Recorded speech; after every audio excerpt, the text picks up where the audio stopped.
package marked Return to Sender.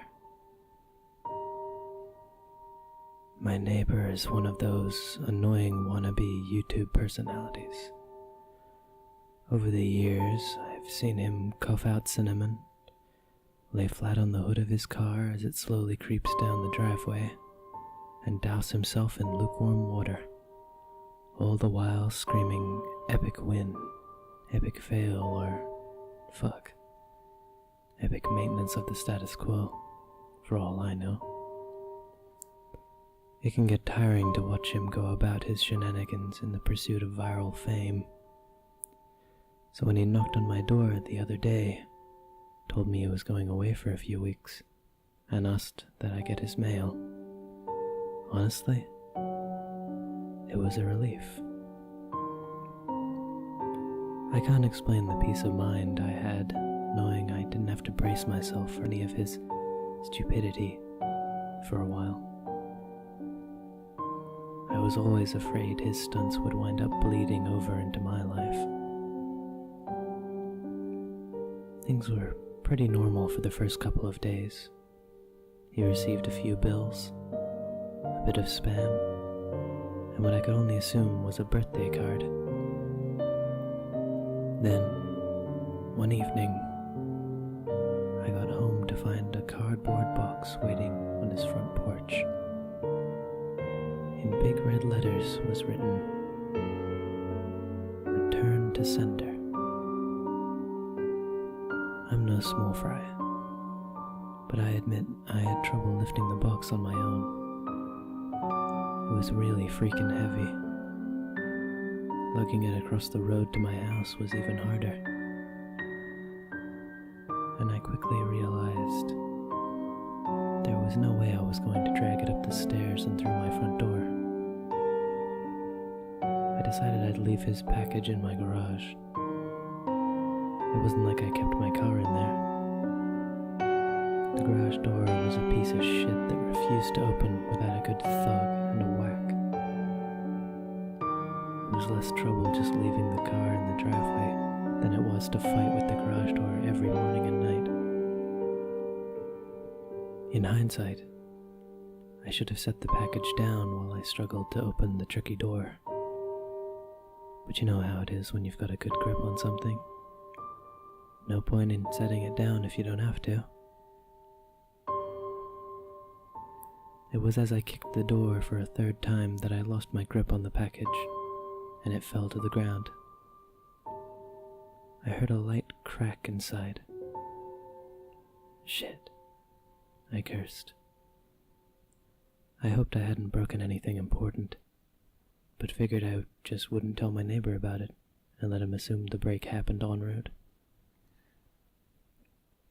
Hands free, I finally managed to get the garage door unstuck, and boy did it screech in protest as it rolled up and over me. I dragged the box the rest of the way, setting it in the corner for wherever my neighbor would come back to claim it. And then, I forgot all about it. Until a few days passed, that is. I'm not sure exactly how long it took for the smell to waft in from the crack under the garage to house door, but it came in slow progression. It was a sickly, sweet odor, similar to a skunk, and for the first few days after I smelled it, I genuinely assumed that's exactly what it was. Roadkill that had left its mark on my house. It was only when I realized the scent was growing more intense instead of fading that I went looking for a source. That's when I opened the garage door, and that's when the odor kicked me back, holding my nose. The culprit wasn't hard to identify. The only change in my garage was the box in the corner. I remember thinking it must have been one of those meat-of-the-month subscription boxes. The meat must have gone rancid from being left out of the fridge for so long. How much meat could have been in there for the box to have been so large and heavy? An entire cow? I covered my nose as I approached the box, a pair of scissors in my hands. I probably wouldn't have needed them to open it, as it had become soggy enough at the bottom to poke through with a finger. But I wasn't about to poke my finger into spoiled meat juices. That soggy bottom was the reason I had to open the box in the first place. If I tried to drag it out whole, everything would spill onto the floor.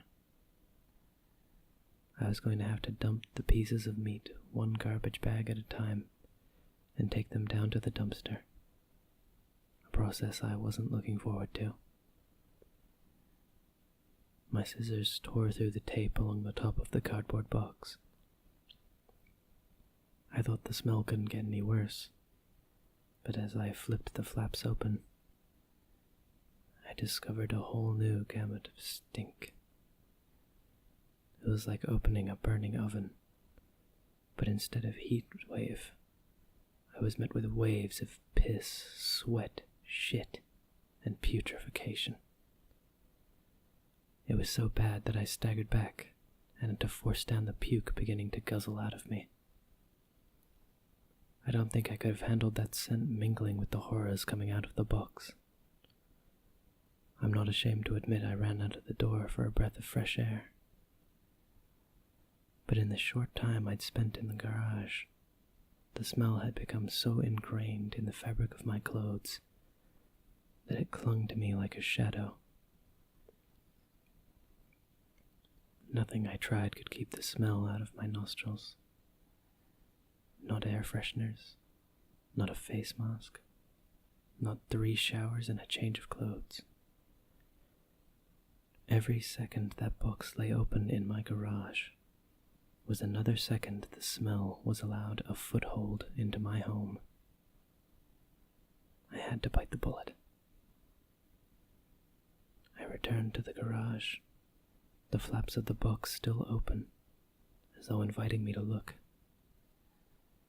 I was prepared, a clothespin pinning my nostrils shut, a garbage bag in one hand, the strongest cleaner I could find in the other, and long rubber gloves to keep my skin from having to touch what was inside.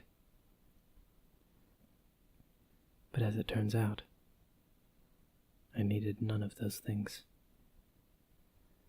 I wouldn't have to touch or clean the contents of that box. I would only have to suffer the nightmares every night. You see, there was meat in that box, but it didn't come from a cow or a pig. No, it was worse than that.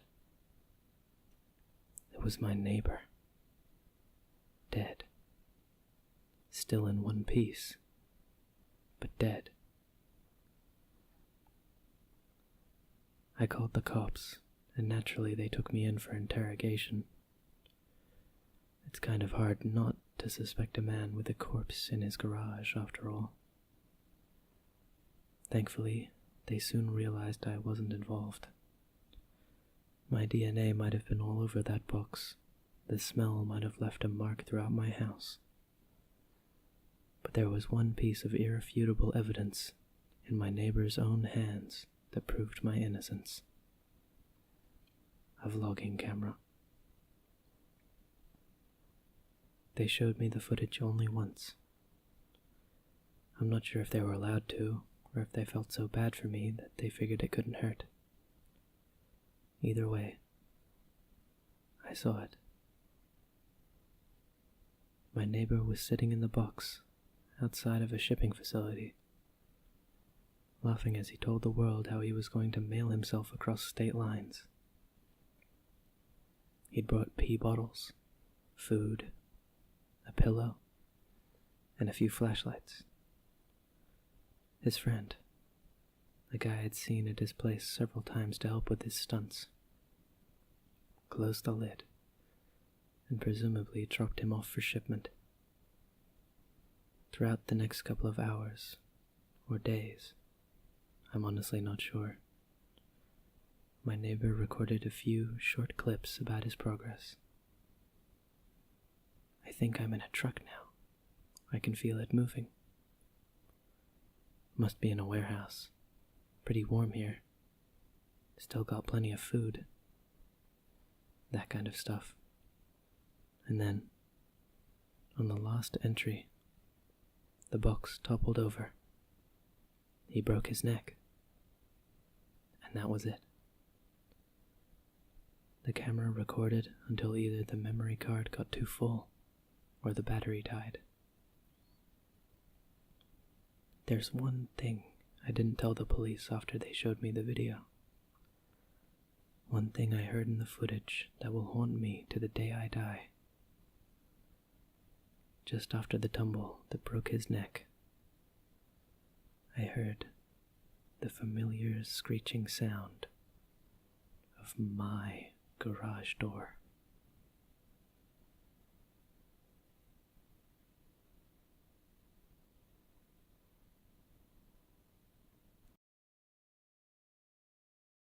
Hello, I am DevBear. This is what I look like in real life. I just wanted to say thank you all so much for subbing, as just recently I've hit 100 subs, which doesn't mean a lot to a lot of my friends on YouTube and Discord and stuff, but it means a lot to me, so thank you. Thank you all very much. I am very, very thankful and grateful. Not enough to show my face, though. Ha!